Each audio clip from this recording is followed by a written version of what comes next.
Apa bunyi hadisnya? Idza tashahhada ahadukum. An Abi Hurairah radhiyallahu taala anhu qala, hadis riwayat sahabat Abu Hurairah menyampaikan dari Nabi sallallahu alaihi wasallam, idza tashahhada ahadukum, jika Anda menunaikan tasyahud akhir dalam salat. Fokus. Jika Anda menunaikan tasyahud akhir dalam salat, fas'alu bi arba'in, maka mintalah 4 hal. Ya. Fokus teman-teman. Lihat sini. Ada 2 waktu dikabulkan doa dengan cepat. 1, ini saat waktu sahar. Yang kedua sesaat sebelum salat berakhir. Jika dalam posisi ini, tasyahud akhir sebelum salam, kita punya kesempatan untuk meminta apa yang kita mintakan. Saya yakin kalau Anda diberikan waktu misalnya, ada waktu 1 menit, minta apa aja dikasih. Mau minta apa? Wah, masa banyak tuh, minta kaya, minta karir, minta surga, ya kan? Minta suami soleh, minta istri solehah, minta anak-anak soleh, banyak semua minta. Kata Nabi, kalau mau minta 4 ini, yang lain akan ikut semua. 4. Kita hafal doanya. Apa yang 4 ini? Ini hadisnya, hadis Muslim, hadis 588. Allahumma inni, a'udzubika. 1, min azabi jahannam. 2, wa min azabil qabri. 3, wa min fitnatil mahya wal mamat. 4, wa min syarri fitnatil masihid dajjal. Ada 4 ya. Kita turunkan satu-satu, terus kita bahas. Kalau kita kerjakan ini dengan baik, bukan sekedar doa yang dikabulkan, tapi Allah akan bimbing kita selamat dari mulai hidup dunia sampai kembali kepada Allah ke akhirat. Ya, tidak cukup dengan amin, kita bahas dulu. Ya. Saya hapus sebentar. Bismillah. Ya Allah, sabar ya Allah. Alhamdulillah, pahala sabar cepat. 1, Bismillah. Izin ya, sambil nulis. Allahumma inni, saya yakin sebagian besar kita sudah mengetahuinya dan mungkin sudah mempraktikkan itu. Tapi nanti turunan yang belum kita bahas. Allahumma inni a'udzubika min azabi jahannam. 1, berlindung dari siksa jahannam.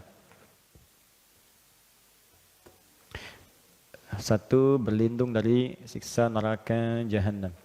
Nanti saya bahas neraka jahannam itu apa supaya tahu betul. Ya. 2, wa min azabil qabri, dari siksa kubur. Siksa kubur. Nanti saya juga sedikit banyak kalau waktunya masih ada kita bahas di alam kubur itu seperti apa. Ya, dari keterangan yang Allah sampaikan, karena Allah yang Maha tahu. Kita kan belum tahu, kalau pengen tahu ya cepat aja ke kuburan. 3, wa min fitnatil mahya wal mamat. Ini yang kita butuhkan sekarang. Jadi kalau kita berlindung menyebut ini, wah, hoax, bulian, caci makian, gak akan ngaruh ke kita. Hilang, lewat semua. Ya.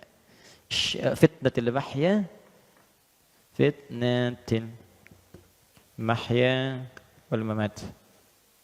Fitnah semasa hidup, juga saat wafat. Duh, kasihan banget nih, hidup di fitnah, wafat di fitnah juga. Terakhir 4. Wa min syarri fitnatil masihid dajjal. Ini yang paling buruk. Dan ini ujian keimanan yang paling dahsyat. Ya. Dan sebagian tanda-tanda kecilnya itu udah mulai nampak nih.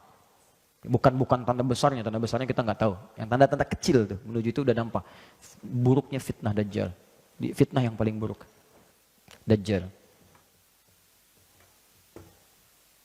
Syarri fitnatil masihid dajjal. Ad-Dajjal. Ini seketika bisa merubah orang yang tadinya beriman tiba-tiba langsung jadi kufur. Seketika. Nanti kita cerita. Ya. Kalau sudah sampai ke nomor 4 kita cerita. Tadi ada 4 ini. Kata Nabi, minta. Setiap di penghujung kita selesai sholat sebelum salam. Kalau belum hafal redaksinya, minta di hati. Dengan bahasa kita. 4 ini sebutkan. Ya Allah, aku berlindung kepadamu ya Allah dari neraka jahanam, dari siksa kubur. Ya Allah, dari buruknya fitnah saat hidup ataupun nanti aku kalau wafat. Dan dari ya Allah, buruknya fitnah Dajjal. Di hati. Tapi usahakan sambil kita menghafal, membaca, sampai nanti kita bisa tahu cara bacanya sesuai dengan petunjuk Nabi. Kita lafadzkan itu. Nah, saking pentingnya ini, pernah ada seorang ulama besar. Bahkan Imam An-Nawawi itu mengambil riwayat dari ulama ini. Namanya Imam Tawus. Imam Tawus ini punya anak. Anaknya sholat. Setelah selesai sholat, tanya bapaknya, kamu baca doa ini enggak tadi? Yang bapaknya sampaikan hadis dari Nabi. Kata anaknya, la. Aqra'ta fi salatik, kamu baca ini enggak? La, tidak. Kata bapaknya, a'id salatak, kamu sholat lagi. Saking pentingnya doa ini, disuruh sholat lagi oleh bapaknya. Ya, diminta sholat lagi, saking pentingnya. Jadi ada perhatian orang tua yang sangat dalam. Orang tua pengen anaknya selamat dari fitnah. Orang tua pengen anaknya jadi soleh. Orang tua mana yang tidak ingin anaknya hidup bahagia? Orang tua mana yang tidak ingin anaknya tidak soleh? Karena itu ketika tidak membaca ini, kata bapaknya, ulangi lagi sholatnya sampai kamu selesaikan doa ini.